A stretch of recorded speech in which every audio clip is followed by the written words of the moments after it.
Swayam Prabha. Digital India. Educated India.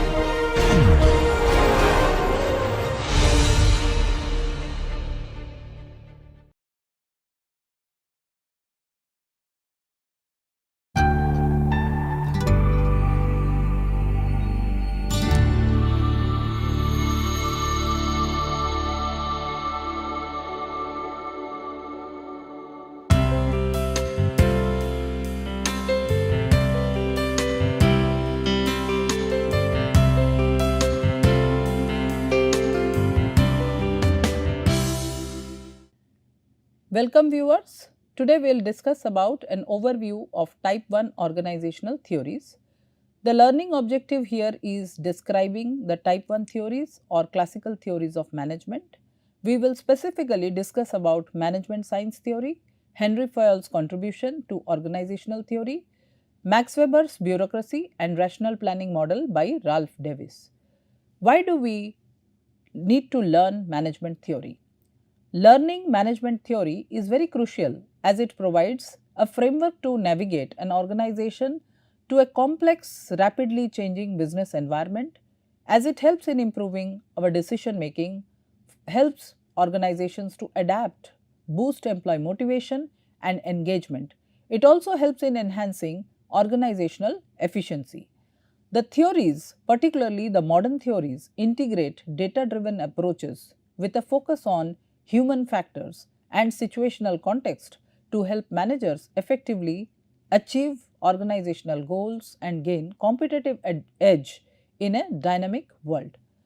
It is important to learn management theories in the context of 2025 in order to be adaptive to dynamic environment, as there is a climate change, geopolitical conflicts and technological advancements to promote flexibility and strategic responsiveness. There are different methods like quantitative methods, statistics, optimization techniques which help make evidence-based decisions, which will help in overcoming any kind of error in decision making. Contingency theories guide managers adapt management style to the specific situation to improve, enhance human relations and engagement, improve efficiency and productivity, provides frameworks to plan, organize, control and streamline the operations in order to achieve organizational objectives. These theories also foster innovation and competitive advantage, understand drivers of innovations and also help in developing, cultivating new ideas and strategies. It acknowledges relevance of technology, importance of technology to emphasize critical roles of motivation and relationship in the workplace. It helps managers understand internal dynamism, internal processes and external macro environmental factors like political factors, economic factors, socio-demographic changes, technological changes which have been updated again and again, environmental pressures, legal factors to recognize and manage impacts on the firm. So, as we have already discussed the evolution and categorization of various theories into type 1, type 2, type 3 and type 4 theories, the classical theories of scientific management, bureaucracy and administrative theories categorized as type 1 theories, and the human relations theory, the neoclassical theory of management, the behavioral science aspects have been categorized as type 2 theories. Management science theory with focus on efficiency of workforce and operations research which optimally utilizes resources with focus on quality and zero defects, empowerment of employees, re-engineering. This concept has been categorized as type 3, and the type 4 theories emphasize on systems approach, contingency approach, multivariate approach. These are all type 3 and type 4 theories have been considered as modern management theories which are still in the process of evolution, which have been improving again and again with their new management thoughts to help organizations improve their decision making. Role of theories in understanding organizational dynamics. Theory is a coherent group of assumptions which have been put forth by management practitioners to explain the relationship between two or more observable facts, to provide a sound basis for predicting future events. How and why do theories help managers? Theories guide management decisions. Every manager has his or her own perspectives, own approach to take decisions, but theories are reference points for taking decisions. It provides guidelines for taking a right approach to decision making, shapes managers' views of organizations, as we have discussed about various perspectives of people about organizations, as a organization as a machine metaphor, as a living systems, as a system, open system, as a political system. So, these viewpoints help managers to take decisions and make them aware of the organization as well as its business environment. It is a source of idea generation.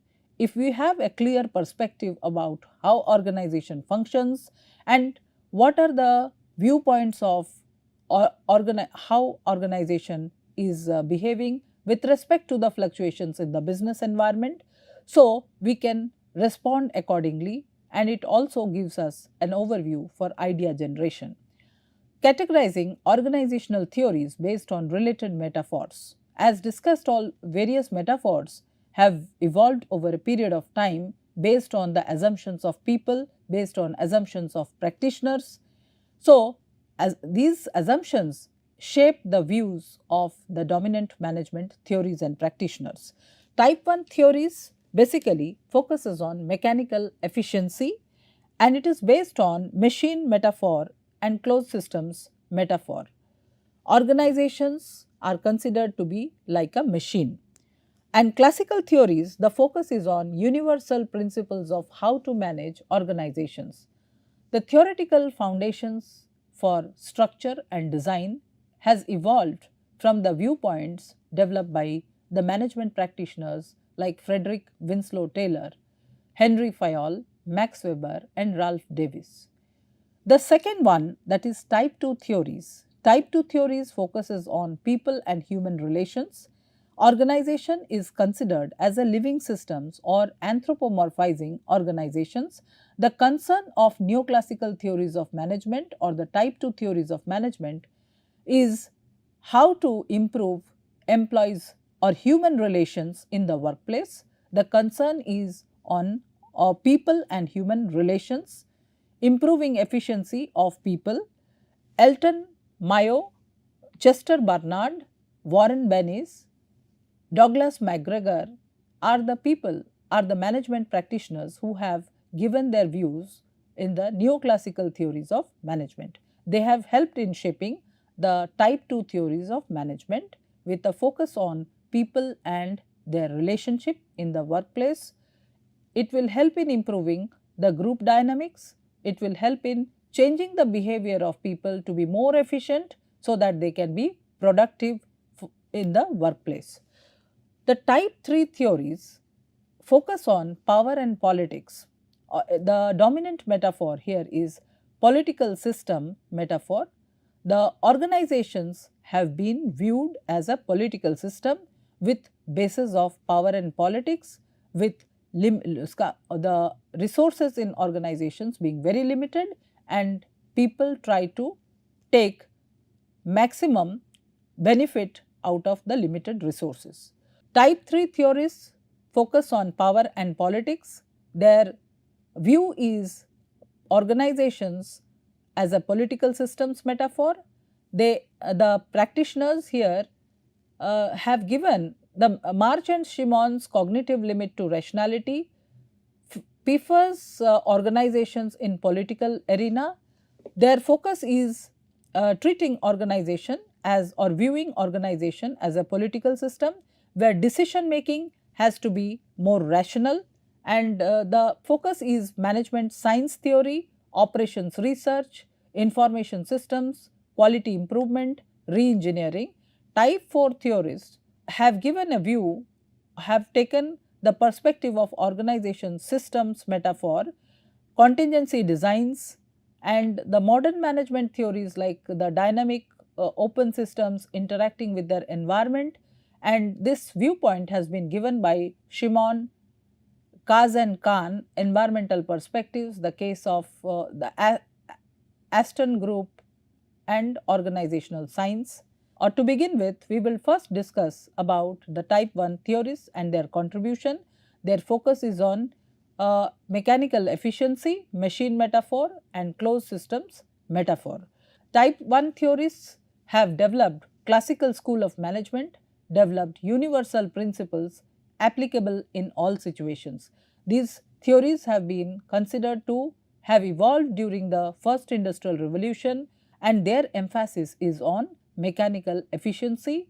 Machine organization is considered to be a machine and it is operating in a closed system.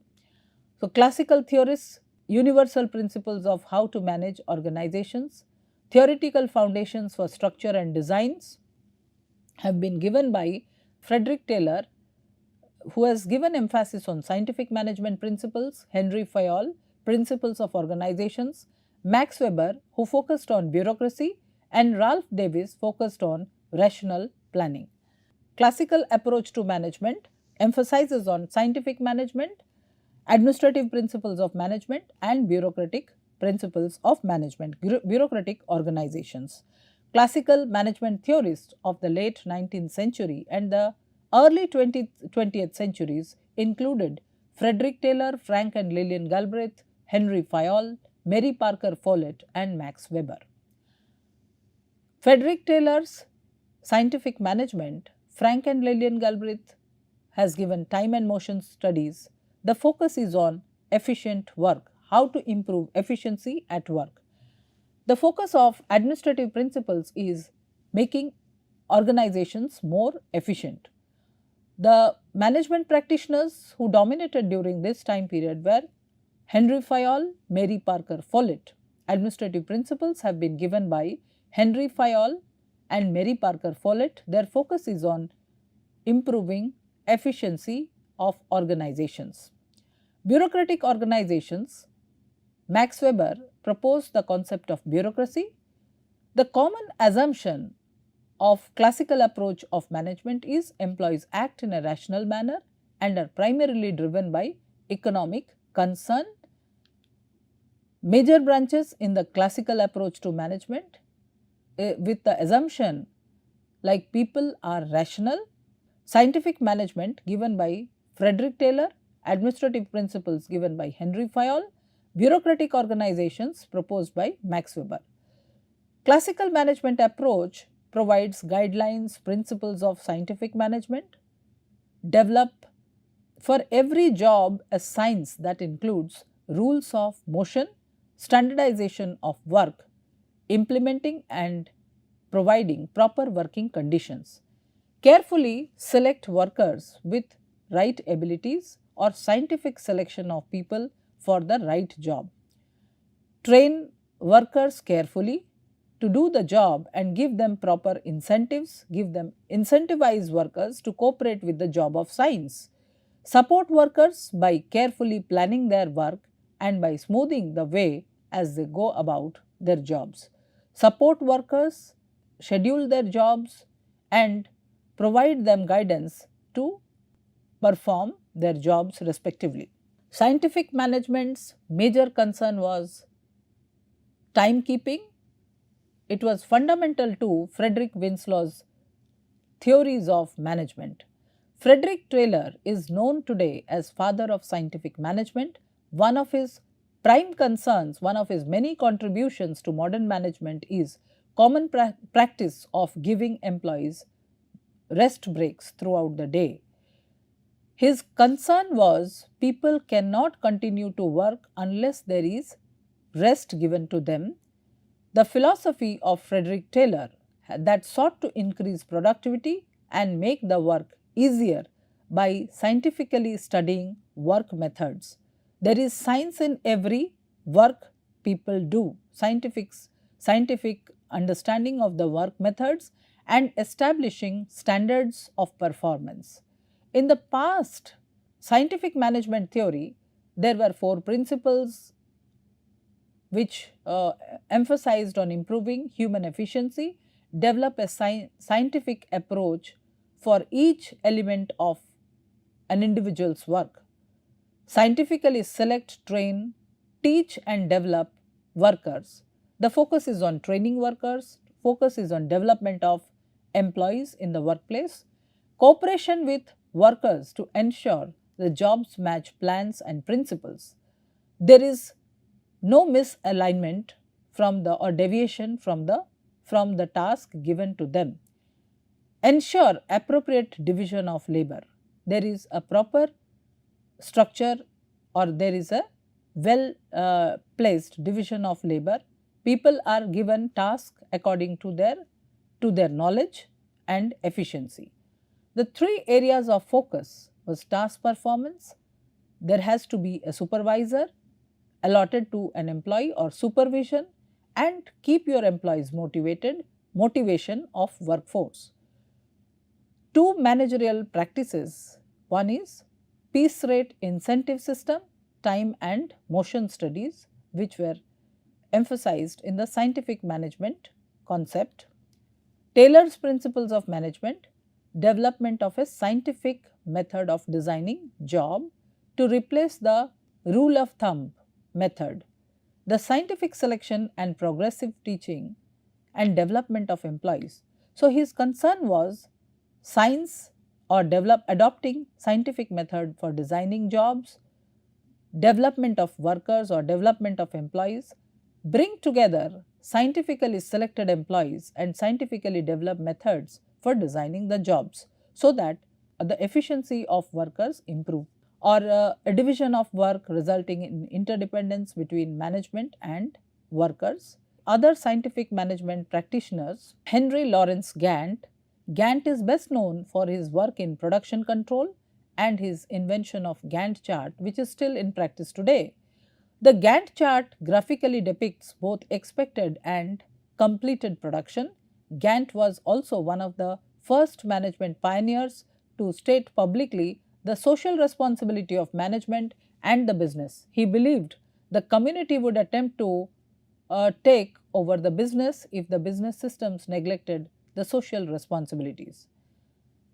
Next proposition of scientific management was given by Frank and Lillian Galbraith. The Galbraiths studied time and motion study. The focus of motion studies was to reduce the repetitions, science of reducing a job or task to its basic physical motions, eliminating wasted motions, improving efficiency of workforce. How can we provide a best method so that there is less of fatigue and improving efficiency of workers? Frank and Lillian Galbraith, the Galbraiths, inspired by Frederick Winslow Taylor and the scientific research, were amongst the first to use motion picture films to study hand and body movements to eliminate wasted motions or wasted movements. Frank Galbraith's major area of interest was study of motions and work methods. Lillian Galbraith's primary field was psychology. Following Frank's untimely death in 1924, Lillian continued their work for almost 50 years until her death in 1972. She is the first lady of management who has spent 50 years of her life emphasizing concern for worker and showing how scientific management should foster rather than stifle employees. During this time, Lillian's work emphasized concern for workers, and she showed how scientific management should foster rather than stifle employees. Because of her achievements, Lillian Galbraith became the first lady of management. By combining time and motion studies and psychology, the Galbraiths contributed greatly to research in the area of fatigue, boredom and morale. Their contribution, the management theory of Frank and Lillian Galbraith, can be summarized as reducing the number of motions in a task to increase efficiency, focus on incremental study of time and motion To understand an entire task, the goal of increased efficiency is both increased profit and greater worker satisfaction. Practical lessons to be learned from scientific management, result based compensation, carefully design jobs with efficient work methods, carefully select workers with their abilities to do these jobs, train workers to perform jobs to the best of their abilities, train supervisors to support workers so that they can perform to the best of their abilities. Further, administrative theory of management also contributed towards improving the efficiency of work. Attempt to find a rational way to design an organization as a whole. This theory calls for a formalized administrative structure, a clear division of labor and delegation of power and authority to the administrators relevant to their areas of responsibilities. It is developed by Henry Fayol, the administrative principles of management, and Max Weber gave bureaucratic management. The concern for administrative principles of management developed by Henry Fayol was top-down approach, coordination, hierarchy, hierarchical pyramid. All employees are accountable to one supervisor. A supervisor can only have a number of subordinates whom he or she can manage. Routine work must be performed by subordinates so that supervisor can attend to specialized tasks. Specialization, distribution of activities in work group. Fayol's theory developed 14 principles applicable to managers at all levels of an organization, described the functions of each manager. The primary concern of Fayol is to systematize an organization, use scientific forecasting and proper method of management. He has given a macro concept of organization. The focus on formal organizational structure separates a basic process of general and the basic process of general management. Fayol's theory, Henry Fayol is a Frenchman, was the first to issue a complete statement on a theory of general management. Though popular in Europe in 1900s, the theory did not really gain acceptance in America until late 1940s. Fayol's greatest contribution is considered to be his theory of management or 14 principles of management.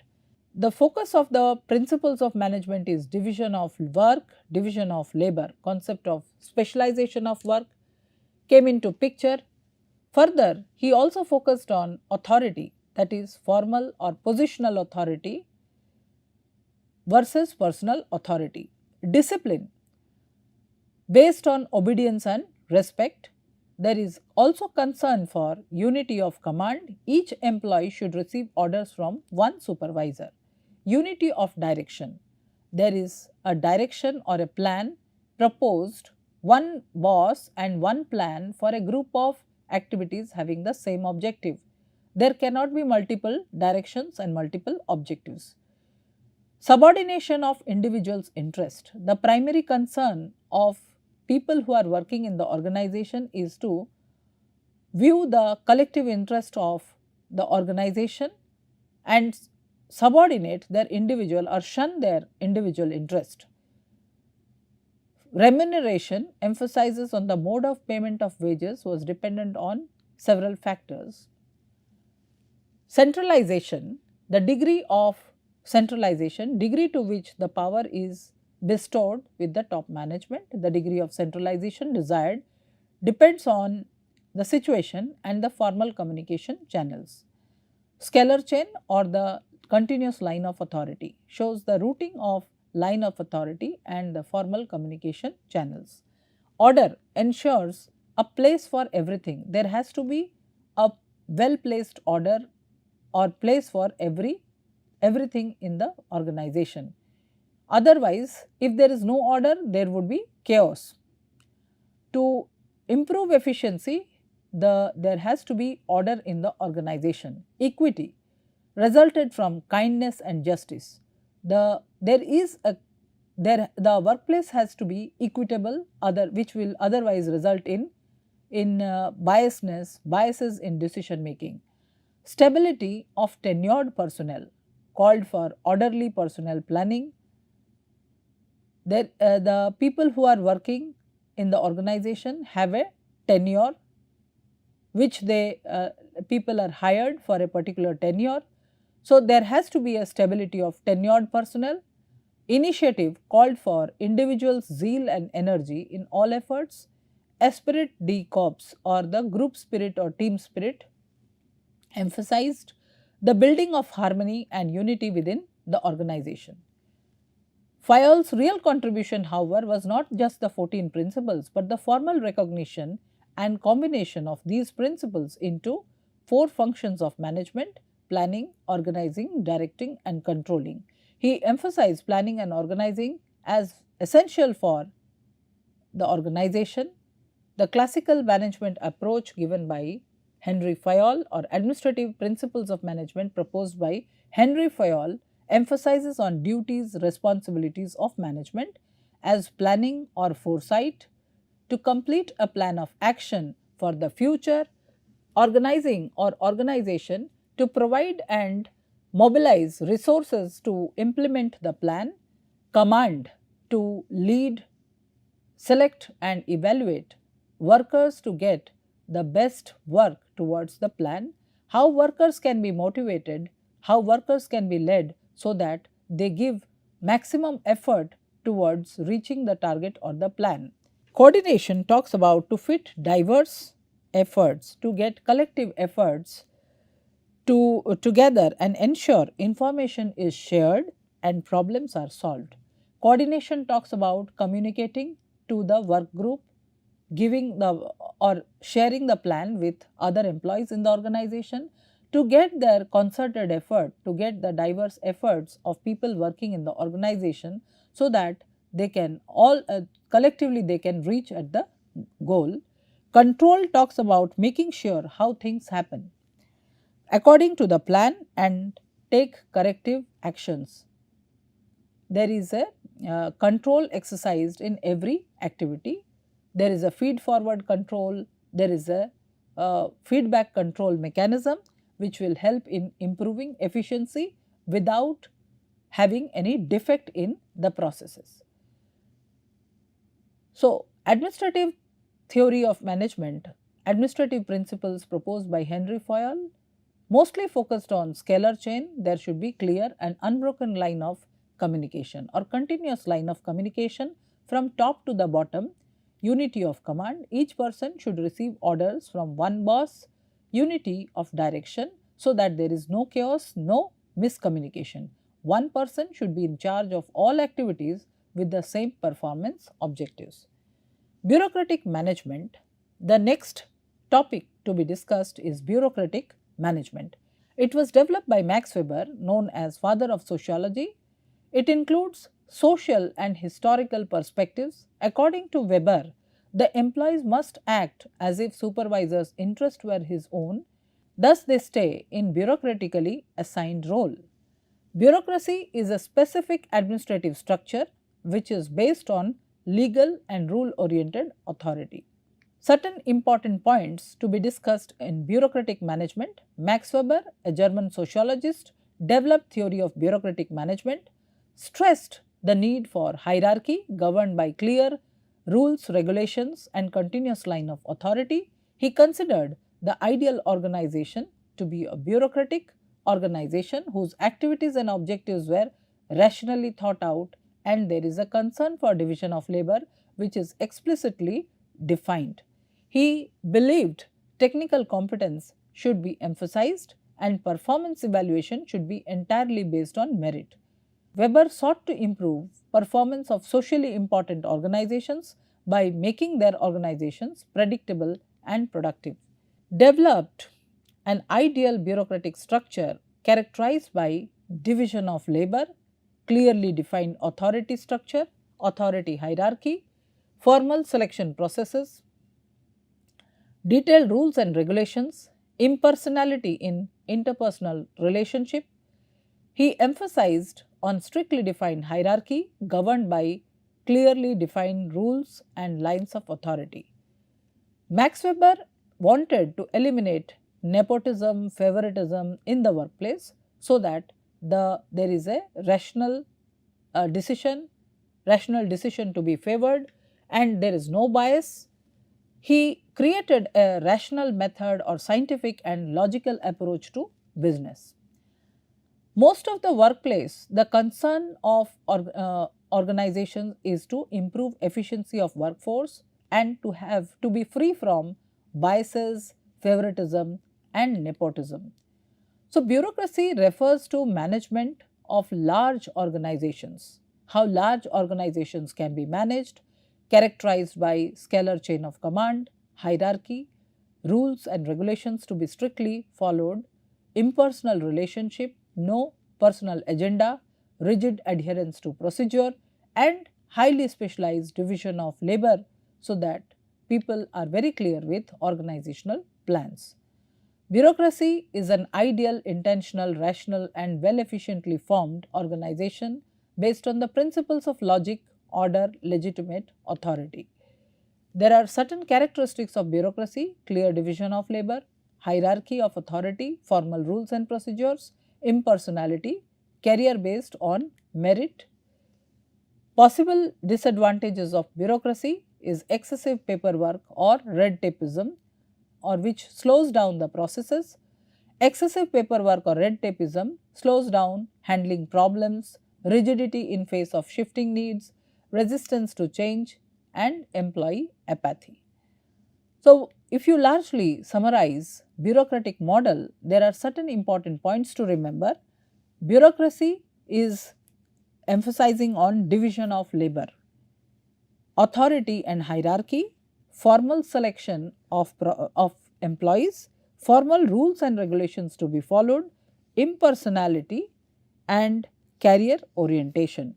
To delve deeper into each of these is division of labor emphasizes on how jobs are broken down into simple, routine and well defined, well structured tasks. Authority or hierarchy talks about continuous line of communication, positions organized in hierarchy with a clear chain of command. There is a boss who is giving directions, or it is a top down approach of management. Formal selection of employees talks about how people are selected for different jobs and responsibilities based on their technical proficiency or technical qualification. Formal rules and regulations, system of well defined rules and regulations, written rules and regulations and standards of operating procedures. Impersonality talks about uniform application of rules and controls, not according to personalities but based on their positions. Career orientation, managers are career professionals and not owners of the entity. So, each one working in the organization has a career concept, has a career to advance in the organization. Overall, discussing about Fayol's and Max Weber's theories, the concept of management skills has evolved, concept of identifiable principles for effective managerial behavior, made managers aware of the basic kinds of problems encountered in any organization and how to improve efficiency by focusing on the contributions of Fayol's and Max Weber's theory. Concept of management skills has been given by Weber and Fayol. Concept of identifiable principles of management for effective managerial behavior, made managers aware of basic kinds of problems in any organization. So, rational planning, the focus of Ralph Davis, is rational planning perspective of an organization based on development of clear goals and plans to achieve those goals. Primary objective of business firm is economic value. Economic value is generated by activities of members who engage in creating the products and services. Management's job is to group the activities in such a way that it forms an organization, arrangement of tasks. Hence, the structure of organization is contingent upon organizational objective. Rational planning includes comprehensive long range view, systematic analytical approach in planning process. The rational planning model is the process of realizing a problem. establishing and evaluating plans, planning criteria, creating alternatives, implementing alternatives, and monitoring progress of the alternatives used in designing neighborhoods, cities and regional planning. The rational planning model is central to development of modern urban planning and transportation planning. The rational planning model starts with formulation of goals and objectives and targets, collection of data, analysis of the data, development of alternatives, feedback, monitoring, implementation and selection of an alternative solution. So, to begin with the alternative to discuss in details about the rational planning model, there is a goal or objective or target. Then to reach that objective there are different ways of, or there are different methods. So, first in the process we start with overview of data, define the problem, formulate goals and objectives, operationalize the goal, identify the decision criteria and what are the weights being assigned. Weights or different alternatives have been given different weightage. Examine, evaluate and choose different alternatives. Generate alternatives, abstract into model or framework. Does the solution exist? If there is a solution, yes, you can predict performance. If there is no solution, then decide subjectively, rate each of the alternatives and alternative criteria. So, compute which is the most or which is the optimal solution for to solve a particular problem. Optimum solution to solve a particular problem, implement those alternatives, evaluate the outcome and if it is suitable then you can provide that, take that as a solution. So, organizations are complex and adaptive systems and use rational planning models. In reality, for reaching a goal or an objective, there are different alternatives which are generated and each alternative is evaluated and an optimum solution can be obtained. So, there are advantages and disadvantages of rational planning. The rational planning model helps in generating possible solutions, generate objective assessment criteria, assumes accurate, stable and complete knowledge of all alternatives, preferences, goals and sequence, rational and reasonable approach which is widely applicable. The disadvantages of rational planning model is group decision making process, whole assessment should be correct, otherwise one can get wrong.